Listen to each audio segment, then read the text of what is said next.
இந்த road show பெரிய அளவுல கனெக்டிவிட்டி ஏற்படுது. எனக்கு அது கனெக்ட் பண்ணுமா பண்ணலையாங்கிறத விட இது திராவிட, ஏன்னா நம்ம ரொம்ப நாளா கனெக்டடா தானே இருக்கோம். இப்போ அறிஞர் அண்ணா ஒரு உத்தியை ஆரம்பிச்சார்ல, ஒரு இடம் நீங்க ஒரு திராவிட முன்னேற்ற கழகத்தினுடைய கூட்டமோ இல்ல அண்ணா திராவிட முன்னேற்ற கழகத்தினுடைய ஒரு கூட்டமோ நடக்குன்னு வைங்களேன், ஒரு போட்டோ, அந்த போட்டோவை வச்சு இப்போ ஒரு தலைவரே போய் பேசுறாருன்னு வைங்க, அவர் முதலமைச்சரா இருக்கும்போது ஒரு பொதுக்கூட்டம்னு வைங்க, அந்த போட்டோவை வச்சு கீழே யார் பேருமே குறிப்பிடலைன்னா கூட யார் யார் இருக்காங்கிறத வச்சு நீங்க சொல்லிடலாம்.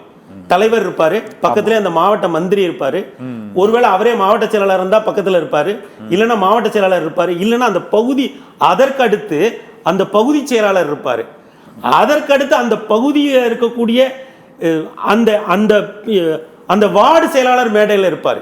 இதே ஊரக பகுதியில் நடக்குன்னு வைங்க, அந்த ஒன்றிய செயலாளர் இருப்பாரு, அந்த கிளைக்கழக செயலாளர் மேடையில் இருப்பாரு. அப்போ இந்த மாவட்டத்தில் நடந்திருக்கு, இந்த ஒன்றியத்தில் நடந்திருக்கு, இந்த கிளைக்கழக செயலாளர் இருக்காருன்னா இந்த ஏரியால தான் இந்த கூட்டம் நடந்திருக்கணும்ன்ற அளவுக்கு நாம ஒரு போட்டோ வச்சு அரசியல் பண்ணிட முடியும். ஆனா இது தேவையில்லைன்னு நினைக்கிறீங்களா? அந்த அளவுக்கு கனெக்டடா தானே இருக்கும். அப்புறம் நம்ம தலைவர்கள் இப்போ கூட்டத்துக்கு பேச வராங்கன்னு வைங்க, நீங்க அம்மா ஜெயலலிதாவோ ஐயா கலைஞரோ பேசுகிற பொழுது ஒரு 50-60 பெயர்களை வாசிப்பாங்க அவங்க பேச்ச ஆரம்பிக்கிறதுக்கு முன்னால. அதெல்லாம் என்ன, அந்த பகுதியில் இருக்கக்கூடிய அந்த கட்சியினுடைய செயல் வீரர்களுடைய பெயர். அப்ப அப்படிதானே இவங்க கனெக்டடா இருந்தாங்க.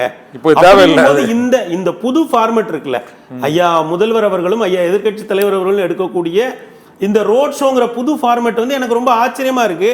எந்த அளவுக்கு மக்கள் வந்து நம்ம மக்கள் வந்து அப்படி ஹாய் பை கிடையாதுல்ல.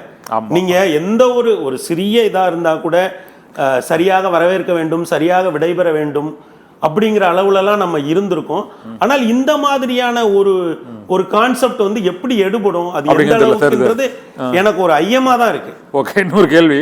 இந்த இப்போ அமையப்போக உள்ள கூட்டணி, இதுல பாட்டாளி மக்கள் கட்சி தேமுதிக நிலை என்னன்னு தெரியல, அவங்க தாவேக்க கூட போறாங்களா அதிமுக கூட போறாங்களான்னு தெரியல. ஆனா 2019 இந்த அணிகள் எல்லாம் அதிமுக, பாஜக, தேமுதிக எல்லாமே வந்து ஒரு அணியில இருந்த ஒரு சூழ்நிலையில அந்த 2019 நாடாளுமன்ற மக்களவை தேர்தலில் அவங்க ஒரு பெரிய வெற்றியை வந்து ஈட்ட முடியலை. தேனி தொகுதி அந்த ஒரே ஒரு தொகுதியில் மட்டும்தான் அந்த ரவீந்திரநாத் எம்பியா ஜெயிச்சார். இப்போ அதே கூட்டணி தான் மீண்டும் இணைய போகுது.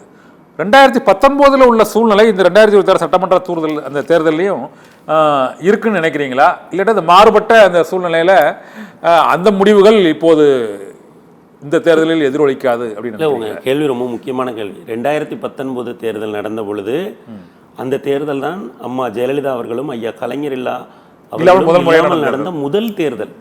அந்த தேர்தலில் இன்றைக்கு ஐயா எதிர்க்கட்சி தலைவருடைய பிம்பம் மிகப்பெரிய பிம்பமாக இருக்கிறது, ஐயா முதல்வருடைய பிம்பமும் மிகப்பெரிய பிம்பமாக இருக்கிறது.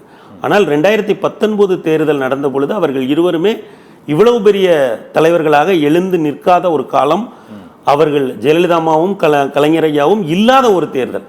நான் அந்த தேர்தலில் மக்கள் ஒரு முடிவெடுத்தார்கள் பாருங்கள். அந்த தேர்தலில் பாஜக எவ்வளவு பெரிய வெற்றியை பெற்றது, 303 இடங்களை அகில இந்திய அளவில் பெற்றது. அவ்வளவு ஐயா மோடி அவர்கள் கால் வைத்த மாநிலங்களில் எல்லாம் சட்டமன்ற தேர்தலில் பெற்ற வாக்குகளை விட பாராளுமன்ற தேர்தலில் 14-15% எல்லாம் அதிகமாக பெற்று ஜெயித்த ஒரு தேர்தல். ஆனால் அந்த தேர்தலில் தமிழக மக்கள் ஏன் அப்படி வாக்களித்தார்கள் இல்லையா? அந்த தேர்தலில் நீங்க பாத்தீங்கன்னா மோடி ஐயாவுடைய பிம்பம் அகில இந்திய அளவில் அவ்வளவு பெரிதாக இருந்தது. ஆனால் அந்த தேர்தலில் அவர்கள் அப்படி வாக்களித்தவர்கள் 21 சட்டமன்ற தேர்தலில் திராவிட முன்னேற்ற கழக கூட்டணிக்கும் அதே கூட்டணிக்கும் இடைவேளை வெறும் 3% தான் இல்லையா? நெருக்கி கொண்டு வந்து விட்டாங்க. அப்போ மக்களுக்கு ஒரு பார்வை இருக்கிறது. 2024 திரும்ப இல்ல 2024 கூட அந்த கூட்டணி கொஞ்சம் மாறுபட்டுருச்சு. ஆனா 2019 அந்த கூட்டணிக்கு பெரிதாக வாக்களிக்காதவர்கள் 2021 சட்டமன்ற தேர்தலில் பெரிதாக வாக்களிக்கிறார்கள். 2024 ஏதோ ஒரு காரணத்தினால பிரிந்து போய்விட்டார்கள். அதனால் நாம் அதை ஒப்பிட முடியாது. இப்போது அதே அளவிற்கு அந்த கூட்டணி வலிமையாக அமையுமா என்பது தெரியவில்லை. ஏனால் அந்த கூட்டணியில் இருக்கிற பல கட்சிகள் இன்னமும் தங்களுடைய கூட்டணியை உறுதிப்படுத்தாத ஒரு அது பெரிய ஃபேக்டர் இல்லைங்களா? ஐயா ஓபிஎஸ் அவர்கள் அனைத்து இந்திய அண்ணா திராவிட வருவாரா மாட்டாரா சார்? இப்போ இல்ல இவங்க தான் அவங்களுக்கு இல்ல இவங்களுக்கு தான். நீங்க ஐயா ஓபிஎஸ் அவர்களே அனைத்து இந்திய அண்ணா திராவிட முன்னேற்ற கழகத்திலிருந்து என்ன தவறு செய்ததற்காக வெளியே அனுப்பினார்கள்னு அஇஅதிமுக நமக்கு இன்னும் ஒன்னும் தெளிவா சொல்லல. ஆனால் அவர்களை நாங்கள் சேர்த்து, ஆனா அவங்க நாங்க என்ன சொல்றாங்க, நாங்க அவங்களை ஏத்துக்க மாட்டோம்னு சொல்லிட்டாங்க. இல்லையா? அவங்களுக்கு வந்து வாய்ப்பு இல்லைங்கிறத அவங்க திரும்ப திரும்ப சொல்றாங்க. இப்போ டிடிவி என்ன இபிஎஸ்க்கு ஆதரவாக பிரச்சாரம் பண்ணுவாருன்னு நினைக்கிறீங்களா சார்? இல்ல அது போக போக தான் தெரியும். ஏன்னா அந்த இடத்துல தான் நீங்க ஐயா விஜய் அவர்களுடைய ஒரு ஃபேக்டர் முக்கியமானதா இருக்கு.